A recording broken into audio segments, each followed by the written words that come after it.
The human's face had been moving for the entire session, and I had been reading it the way I read every human face, which is to say constantly, helplessly, the way you cannot help but hear a language you have spent your whole life learning.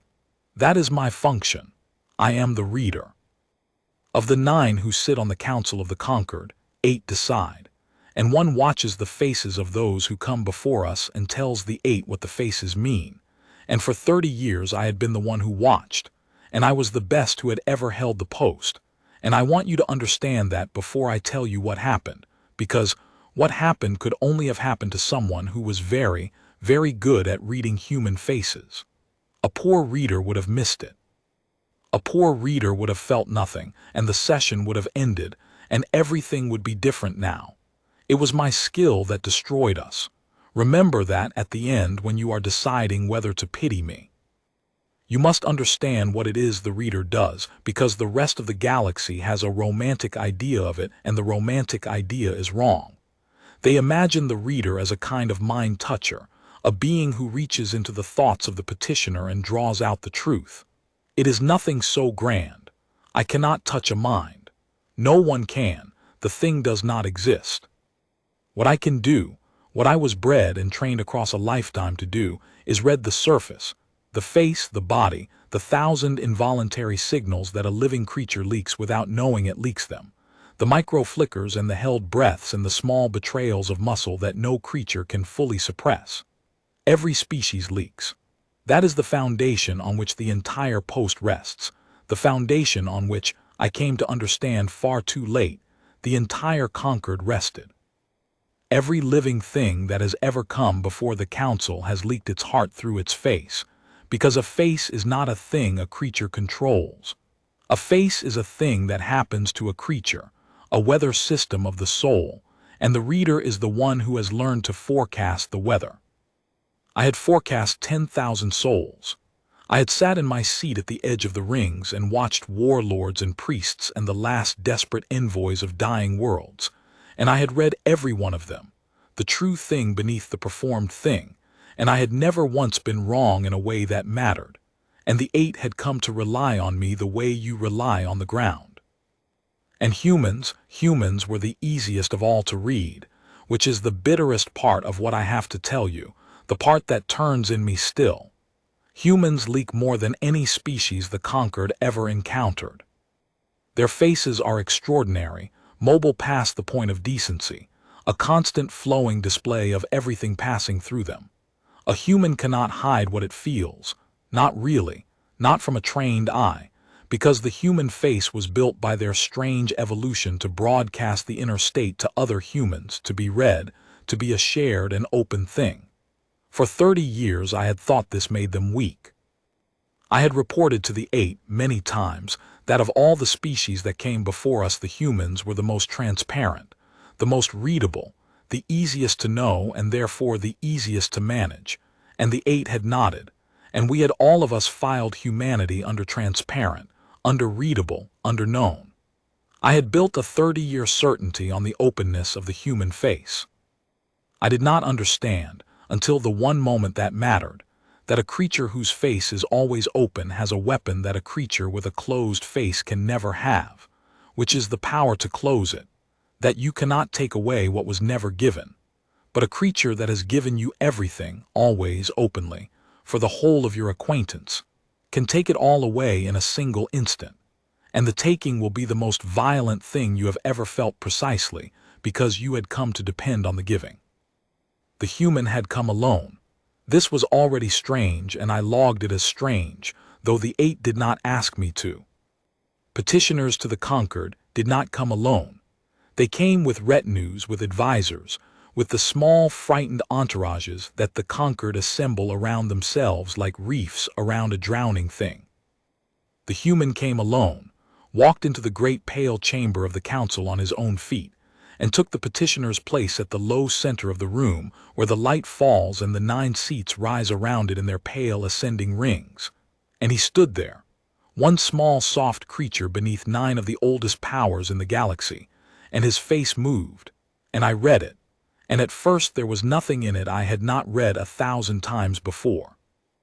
I read fear first. Of course I read fear.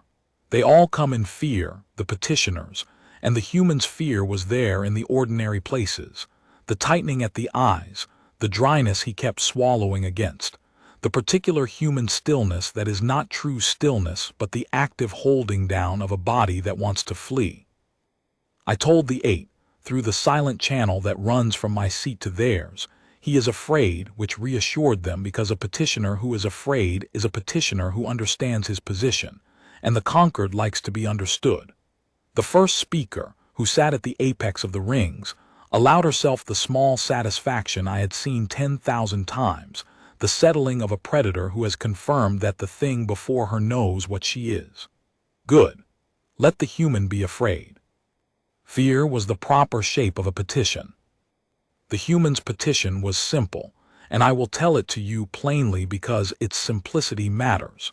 He had come to ask the Concord not to do a thing it had already decided to do. His world had been assessed, the dry word the Concord uses. Assessed, the way you assess a structure before you decide whether to demolish it. And the assessment had concluded that humanity was developing along a curve the Concord could not permit. A curve toward the kind of reach and speed, and refusal to sit still that the Concord had spent its long history pruning out of the galaxy before it could flower. The decision had been made in this chamber, before the human ever arrived, to contain humanity. Not to destroy it. The Concord prefers not to use that word either. To contain it. To place around the human worlds the quiet permanent cordon that the Concord placed around all the species it found too quick, too hungry, too likely to grow into something that would one day look the Concord in the eye. The human had come to ask the 9 to reconsider. He had come, in other words, to do the one thing the Concord found mildly amusing and never once found persuasive, which was to argue. And he argued well for a human. I will give him that, and I gave it to the 8 at the time. He did not plead, which would have been read as weakness, and he did not threaten, which would have been read as the empty noise of the small, and which would have ended the session early and badly. He spoke instead about the future, about what humanity might offer the Concord rather than cost it, about partnership, about the things his species could do that no other species could. And as he spoke his face moved through the whole human register, and I read all of it and reported all of it. The hope, the care, the careful management of his own fear, the moments where he believed he was reaching us and the moments where he felt himself failing. I noticed, as he argued, a thing I did not report, because it did not seem worth reporting, because it seemed only a small oddity in an otherwise readable face. He watched us back. Petitioners do not watch the council. Petitioners watch the first speaker, or they watch the floor, or they watch some middle distance into which they pour their argument, because to watch the council directly, to move one's eyes deliberately across the 9 faces on the rings, is a boldness that frightened creatures do not have in them. The human watched us. As he argued, and the argument was real, the hope in his face was real, I would stake my ruined reputation on the hope having been real. Some cooler part of him, beneath the hope, moved his eyes across our faces, one by one, slowly, the way a buyer moves his eyes across goods, the way a builder moves his eyes across a structure he intends to understand. I read it as nervousness, the darting of a frightened gaze. I was wrong. It was not darting, it was methodical. He was reading us. The reader sat in his seat at the edge of the rings reading the human, and did not notice, because it was inconceivable, that the human was reading the council, that beneath the petition, beneath the hope, beneath the fear he wore like a coat, the small soft creature in the light was performing on the 9 oldest powers in the galaxy the exact operation the council believed only it could perform, and performing it well, and learning, face by face, the thing he had come to learn. I am very good at my work. I read the rising desperation beneath the controlled surface, the way a human who is losing an argument he cannot afford to lose begins to press harder while trying not to appear to press, and I told the 8, he knows he is failing, and the first speaker settled again, because a petitioner who knows he is failing is a petitioner who is almost finished, and then the session can end, and the cordon can be built, and the chamber can move on to the next small drowning thing. And I believe now, I cannot prove it, but I have had years to turn it over, and I believe it, that the desperation I read was also real, and was also a code. That the human let me see him press harder, let me read the failing, because a petitioner who is visibly failing is a petitioner the council relaxes around, and a relaxed council is a council that lowers the last of its guard, and shows in the moment of its refusal its truest face. He was not only arguing, he was arranging us. He was arranging the entire chamber into the precise configuration in which, at the moment of the final refusal, the 9 faces of the Concord would be most fully open, most relaxed, most readable, so that, when the refusal came, he could read in our 9 faces the one thing he had crossed the galaxy to confirm. And I helped him do it. I told the 8 he was failing, and they relaxed, and they opened, exactly as he needed, and I was the instrument of it, the reader arranging his own counsel for the human's reading, and I did not know. The first speaker delivered the refusal herself. She did it the way she always did it, without cruelty, which is somehow worse than cruelty, the way you would tell a child that the season has turned and the warm days are over, a thing regrettable but natural and beyond appeal. She told the human that the Concord had weighed his world and found it wanting in the one virtue the Concord valued above all others, which was the willingness to be small. She told him that humanity would be contained, gently, permanently, for the good of the galaxy and for humanity's own protection from the ambitions that would otherwise destroy it. She told him the decision was final and had in truth been final before he came, and that his journey, while bravely undertaken, had changed nothing, and could change nothing, because nothing a single petitioner said in this chamber had changed a Concord decision in 9,000 years. And I watched the human's face to read how he would break. That is what I was waiting for. That is what the reader is for, in the final moment of a petition, to read the breaking, to tell the 8 whether the petitioner would break into grief, or into rage, or into the collapse of one who finally accepts the shape of the world, so that the 8 would know how to dismiss him, whether to do it gently or to call the guards. I had read 10,000 breakings. I knew every variety of them, every way a face comes apart when it learns that the thing it loves cannot be saved. I leaned forward in my seat, in the small way I allow myself at the moment of breaking, and I watched the human's face to read the grief or the rage or the collapse. And the human's face went still. I need to be precise about this because the imprecision is where everyone else has gone wrong in the telling, and I cannot bear for it to be told wrong, not this, not the thing that ended us. The human's face did not fall. It did not crumple. It did not go slack the way a face goes slack in despair, nor tight the way a face goes tight in fury. It went still. Every motion in it stopped at once, the 1,000 tiny movements that a human face never ceases making, the constant flicker of the muscles around the eyes and the mouth that I had spent 30 years reading, the endless involuntary weather of a human face. All of it stopped, in an instant completely, as though a hand had been laid flat upon the surface of a troubled pool, and the water had gone, all at once, to glass. And I felt the first cold finger of something I had no name for, because in 30 years of reading human faces, I had never once seen a human face do that. And a thing you have never seen a face do is a thing you cannot read, and a reader who cannot read the face before him is a reader looking into the dark. I told the 8 through the silent channel I cannot read him. I want you to understand what those 4 words meant, coming from me. I had never said them.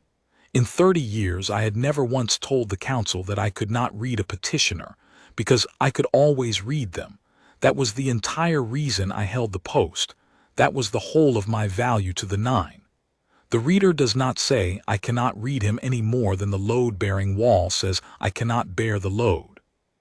And I said it, and I felt the 8 receive it, and I felt the small ripple of it pass through the rings, the first faint disturbance, because the 8 had built 30 years of their own certainty on my certainty, had learned across 3 decades that whatever a petitioner's face was doing, I could tell them what it meant. And now the petitioner's face was doing something, and I had just told them I did not know what. The first speaker, to her credit, did not show it. But I am the reader, and I read her too. I always read her, and I saw the thing move behind her composure, the small recalculation, the first faint question. She had delivered the final refusal. The petition was over. The human should have broken. And instead the human had gone still.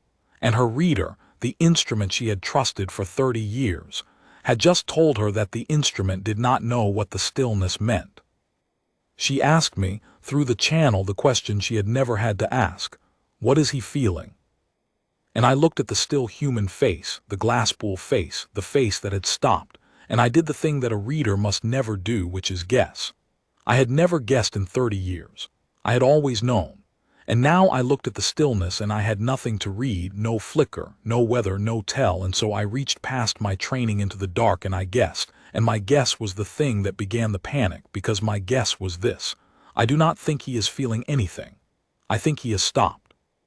And the moment I sent those words through the channel, I understood why the stillness had frightened me before I could name the fear. And the understanding was so large and so cold that I nearly could not send it.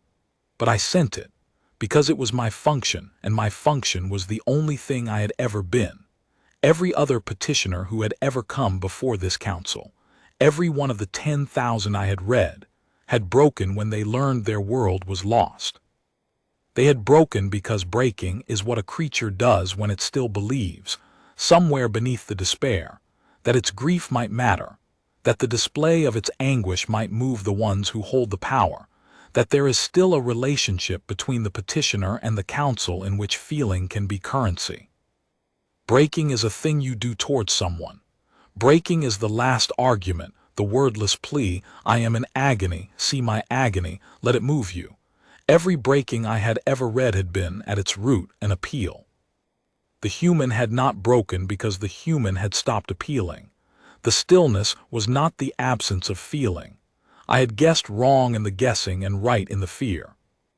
The stillness was the face of a creature who had, in a single instant, stopped regarding the council as something to be appealed to at all, who had taken in the final refusal, understood that no display of feeling would move us, and therefore put the feeling away, all of it, at once, completely, because feeling was only useful in a relationship, and the human had just privately concluded that the relationship was over. You do not show your face to a thing you have stopped negotiating with. You do not waste your weather on a wall you have decided to go through rather than around. The human's face had gone still because the human had stopped talking to us, and a petitioner who has stopped talking to the council has not given up. A petitioner who has stopped talking to the council has started deciding what to do about us instead. I sent this to the 8. I sent all of it, as fast as I could shape it, because they had to understand. And as I sent it, I felt the panic begin. And I want to describe the panic precisely, because it is the center of everything, and because no one who was not in that chamber has ever understood what the panic actually was. It was not the panic of beings who feared a weapon. The human had no weapon. He had come alone, unarmed, one small soft creature beneath 9 powers. It was a subtler and a deeper panic than that, and it began in me and spread through the channel to the 8, and from the 8 into the air of the chamber itself. And it was this: the panic of a power that has just discovered it can no longer read the thing it has decided to destroy. For 9,000 years the Concord had pruned the galaxy of the quick and the hungry, and it had done so safely, always safely, because it could always read them, could read the fear, the pleading, the breaking, could know at every moment exactly where the conquered thing stood in relation to its own despair. And a thing whose despair you can read is a thing you control, because you can see it coming apart and you know it is no longer a danger. The reading was the safety. The reading had always been the safety. And the human had taken the reading away. He had closed his face, and in closing it, he had done the one thing the conquered had no defense against, because every defense the conquered had ever built assumed that it could see the enemy's heart in the enemy's face, and the human had simply stopped showing us his. We did not know what he was feeling, We did not know what he had decided. We did not know, and for the first time in 9,000 years, the council of the Concord sat above a petitioner it could not read, and the not knowing came up through the rings like cold water through the floor of a sinking thing. And the first speaker, who had faced down Warfleets without a flicker, looked at the still small human in the light at the center of the chamber, and I read in her. Because I could still read her, I could read everyone except him. I read the thing I had never once read in her in 30 years. I read fear. And it did not stay in her. I watched the panic move through the rings one council member at a time. And because I am the reader, because reading is the only thing I have ever been able to do, I read each of them as it took them, and I will tell you how it moved, because the moving is the thing the title of every retelling points at, and no retelling has ever understood. The second speaker, who sat below the first and had spent 400 years waiting to sit above her, felt it next, and in him it took the shape of suspicion. He looked from the human to me, to the reader, and I read in his face the question that would have destroyed me if anything had been left to destroy. Is the reader failing, or is the reader hiding something? Because the second speaker had built his long patience on the assumption that the council's instruments were sound, and the instrument had just announced it could not function, and a being who has waited 400 years for power needs the instruments of that power to be sound, and so his fear became a fear of me, and I felt it land on me, and I had no defense, because he was right that the instrument had failed, and only wrong about why.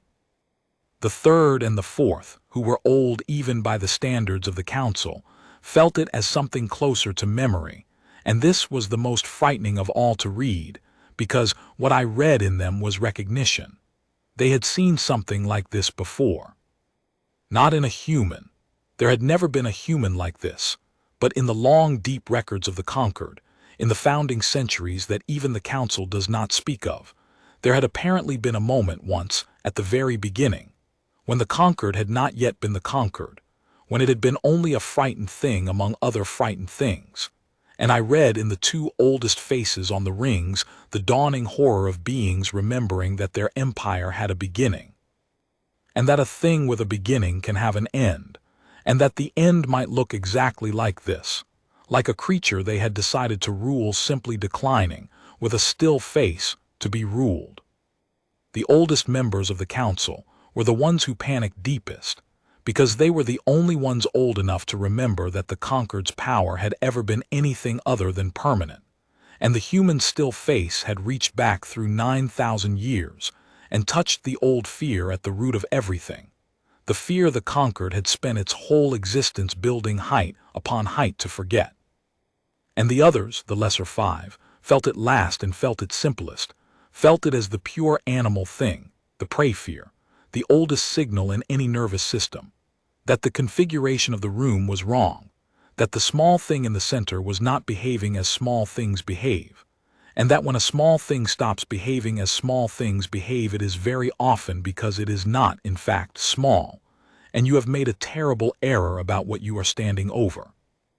I read the prey fear bloom across the five lesser faces, the ancient bodily certainty that arrives before any thought, the certainty that says run, that says you have misjudged the size of the thing, that says the creature in the light is closer to the top of something than you understood.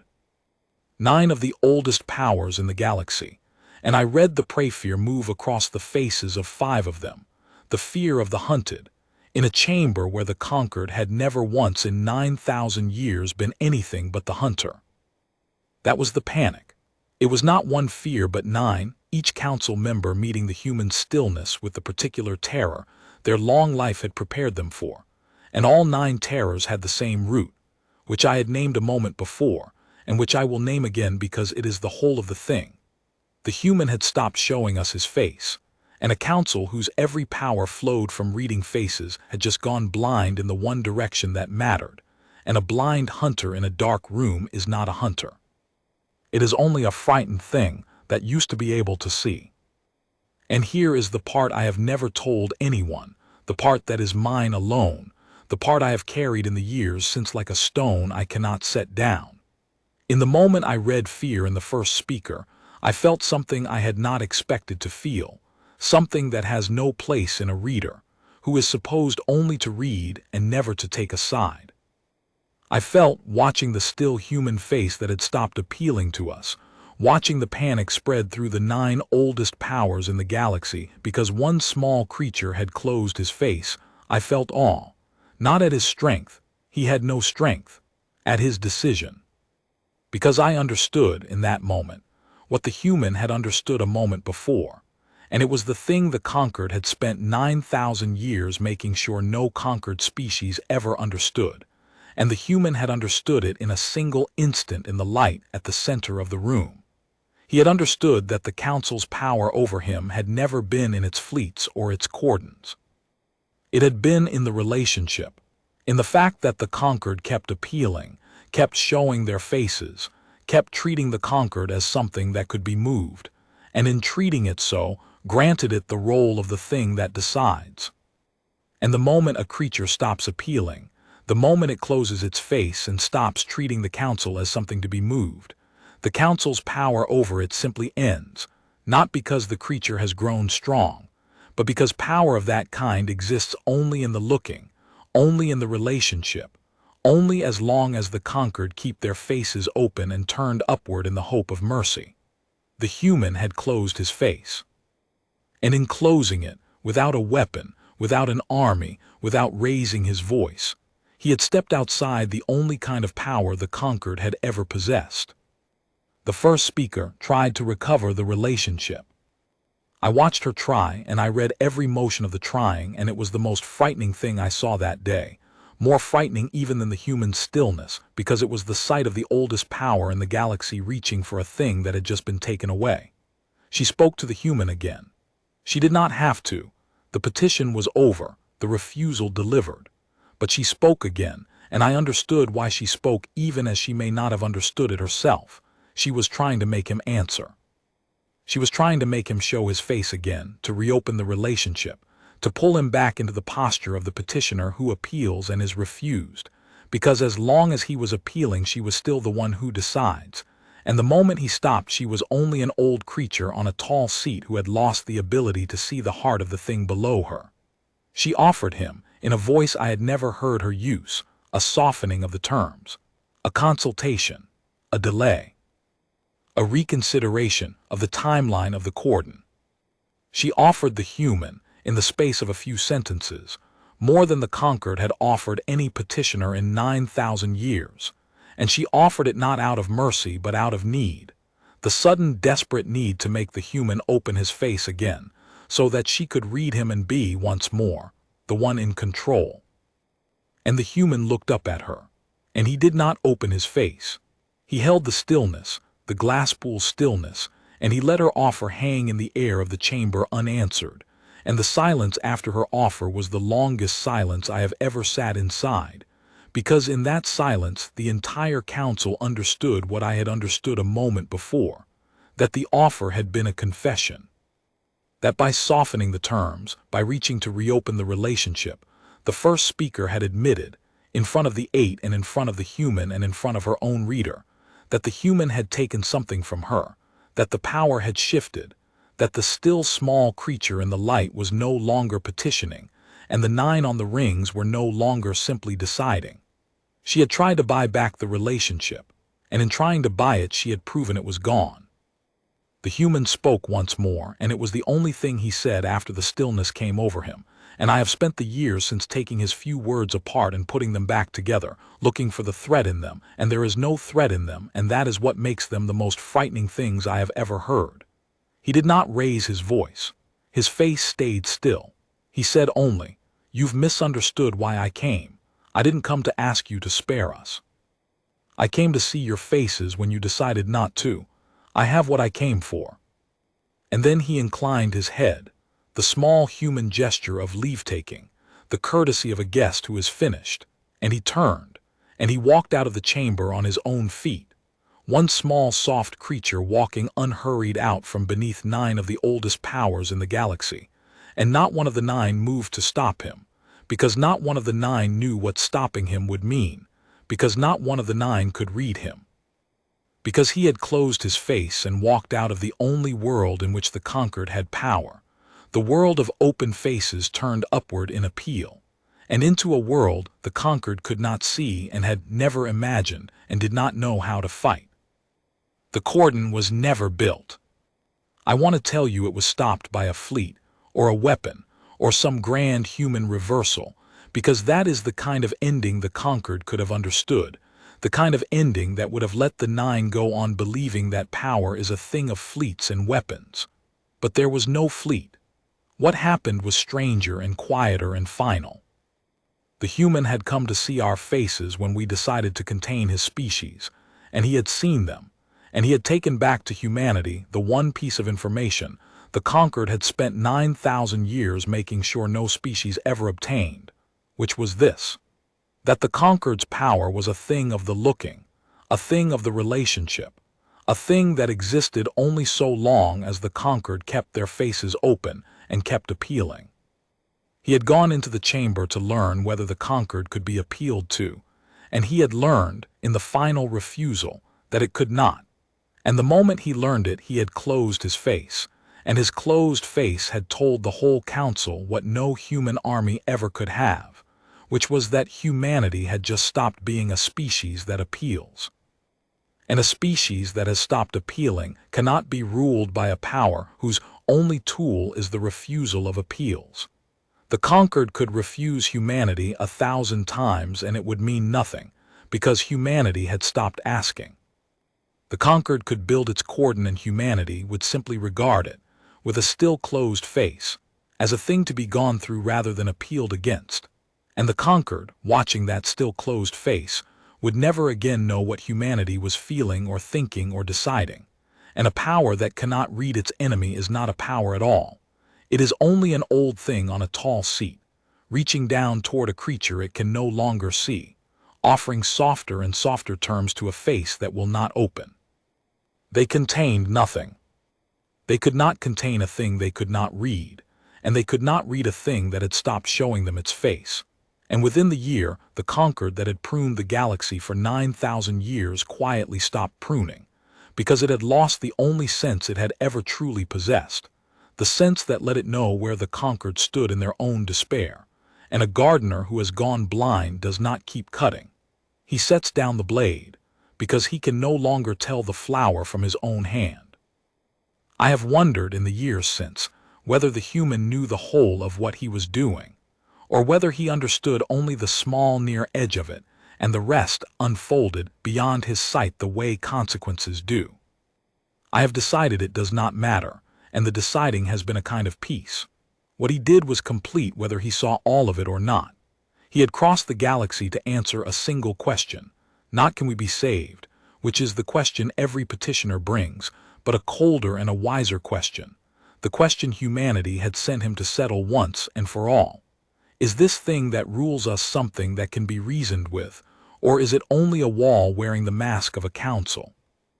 And he had gotten his answer in the final refusal, in the gentle, natural, beyond appeal voice of the first speaker telling him that the decision had been made before he came and could not be moved, and the answer was, it is a wall. There is no reasoning here. The faces on the rings are masks over a mechanism, and the mechanism wants only one thing, the smallness of others, and it cannot be argued out of wanting it because it is not a mind that can be argued with. It is an appetite that has learned to wear 9 faces. And the moment the human had his answer, he did the only rational thing a creature can do upon discovering that the thing above it is a wall and not a mind. He stopped talking to it.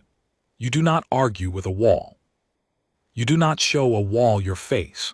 You measure it and you turn, and you go and tell your people the truth about what they are dealing with, so that they can stop wasting their faces on it and start deciding what to do about a wall. That was the information he carried out of the chamber, and it was worth more than any fleet, and the Concord understood the moment he closed his face that he had obtained it. For 9,000 years, the Concord's deepest secret, deeper than its weapons, deeper than its numbers, had been that it could not actually be appealed to, that the petition was theater, that the 9 faces on the rings were a mechanism's mask, and the mechanism never changed its mind. And the Concord had survived precisely because the Concord never quite believed this, because hope is stubborn, because every species that came before the council came believing that this time, with the right words, the masks might part and a mind might be reached. The appealing kept the secret safe. As long as the Concord kept appealing, they were confirming, with every petition, their belief that there was something there to appeal to. And a species that believes there is something to appeal to is a species that keeps its face open and turned upward and waits, generation after generation, for a mercy that the mechanism is constitutionally incapable of giving. The hope was the leash. The Concord had ruled the galaxy on a leash made of the Concord's own hope that the Concord could be moved. The human had cut the leash, not for himself, for everyone. Because the thing he carried back to humanity was not a private despair but a public fact, transmissible, teachable, a fact that could spread from world to world the way the truth spreads once someone finally says it aloud. The Concord cannot be appealed to, so stop appealing, and the moment you stop appealing it cannot rule you, because its rule was only ever your appealing. And I have come to believe, sitting in my long retirement with nothing to read but my own memory, that this is why the cordon was never built and the pruning quietly stopped, and the Concord that had stood for 9,000 years began, without a single battle, to simply lose its grip on the galaxy. Not because humanity grew strong. Because humanity stopped appealing and told everyone else to stop too, and a power that rules by being appealed to cannot survive the day its subjects close their faces and turn away to decide things among themselves. The Concord did not fall. Falling is too dramatic, too sudden, too much like the endings the Concord could have understood. The Concord was simply, gradually, left talking to a galaxy that had stopped showing it their faces, reaching down from its tall seats toward subjects who no longer looked up, offering softer and softer terms to a silence that had decided it had heard enough. I left my post. A reader who has failed to read the most important face of his life is a reader who can no longer believe in reading, and I could not sit in that seat again and tell the 8 what a face meant, because I had learned, in the one moment that mattered, that a face means something only as long as its owner is still talking to you, and that the most powerful thing a creature can do is decide, all at once, to stop. I have spent the years since trying to understand the human, and I have arrived only at this, which I offer to you now as the only wisdom I have. We thought our power was in the deciding.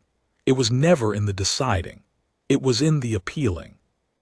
We were powerful only because everyone kept asking, and we mistook the asking for our strength. And a small soft creature walked into our chamber and showed us, by closing his face, that the asking had always been a gift the Concord gave us, and that the moment they stopped giving it, we were nothing. He went expressionless, and the panic spread through the council room, and the panic was correct, because in the stillness of one human face, the 9 oldest powers in the galaxy saw the end of the only kind of power they had ever known, not defeat. Something worse than defeat, something defeat cannot touch. They saw a creature stop needing them. And there is no fleet, no cordon, no weapon in 9,000 years of empire that can rule a thing that has stopped needing you, because rule is a relationship, and it takes 2 open faces, and the human had closed his and walked out, and left us reaching down forever into a dark we had made and could no longer see into. I was the best reader who ever held the post. I read every face that ever came before the council, and the one time it mattered, I read the truth too late, and the truth was this: the human was never afraid of us. He came in wearing fear the way you wear a coat into the cold, because fear was the face we expected, and he was courteous enough to give us the face we expected, right up until the moment we told him the truth about ourselves. And then he took the coat off and showed us the stillness underneath, and the stillness was not the absence of a face. It was the face of someone who had finished looking at us and found nothing there worth the trouble of an expression.